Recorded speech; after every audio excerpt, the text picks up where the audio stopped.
அலைக்கும் வரஹ்மத்துல்லாஹி வபரகாத்துஹு. அன்பானவர்களே, இன்றைக்கு இஸ்மாயில் அலைஹிஸ்ஸலாம் அவர்களுடைய அழுகை, அதாவது எல்லா தைரியத்தையும் வரவழைத்துக் கொண்டு அங்க இருந்தாலும் அந்த நிலைமை எப்படி இருக்கு அப்படின்னு கேட்டீங்கன்னா, ஒரு பறவைகள் கூட அங்க பறப்பதை நாம் பார்க்க முடியாது.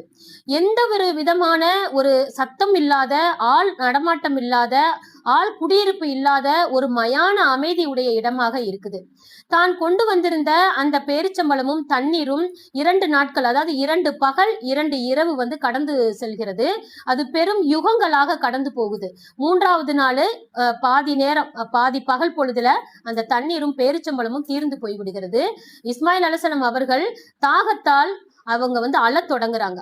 தன் குழந்தையின் அழுகையை பார்த்த உடனே தாயின் உள்ளம் உருகத் தொடங்குகிறது. அவங்க என்ன செய்யறாங்க அப்படின்னு கேட்டீங்கன்னா, அங்கும் இங்குமாக ஓடத் தொடங்குகிறார்கள். எங்காவது தண்ணீர் கிடைத்து விடாதா அப்படின்னு சொல்லிட்டு ஓடத் தொடங்குறாங்க. அப்படி பாத்தீங்கன்னா, சபா மருவா மலைகளுக்கு இடையிலேயே 6 முறை 7 முறை அவர்கள் ஓடுறாங்க. ஓடி பாக்குறாங்க, அங்க எங்குமே தண்ணி இல்லை. அவர்களோட அன்னையின் மனமோ என்ன ஆகுது அப்படின்னு கேட்டீங்கன்னா, நிலை தடுமாறக்கூடியவர்களாக இருக்கிறார்கள். ஆனாலும் அவர்களுடைய நம்பிக்கையில், அல்லாஹ்வின் மீது இருந்த நம்பிக்கை கொஞ்சமும் குறையாமல் இருக்கிறாங்க. அப்போ தன்னுடைய குழந்தையை திரும்பி பார்க்கிறார்கள். அழுகை இல்லாமல் இருக்கக்கூடிய அந்த குழந்தையை பார்த்த உடனே பயப்படுறாங்க. என்னன்னா, தன் குழந்தை என்னவாகி விட்டதோ என்று அவர்கள் குழந்தைக்கு அருகாமையில் ஓடி வர்றாங்க.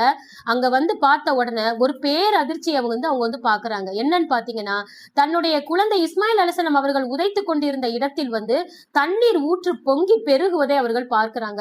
மகிழ்ச்சியோடு தன் குழந்தையை மடியில் வைத்து அங்கு பெருகி கொண்டிருந்த அந்த தண்ணீரை அவர்கள் குழந்தைக்கும் கொடுத்து தானும் குடித்து விட்டு பொங்கி பெறுவதை பார்த்து விட்டு என்ன சொல்றாங்க, ஜம் ஜம் என்று அவர்கள் சொல்கிறார்கள்.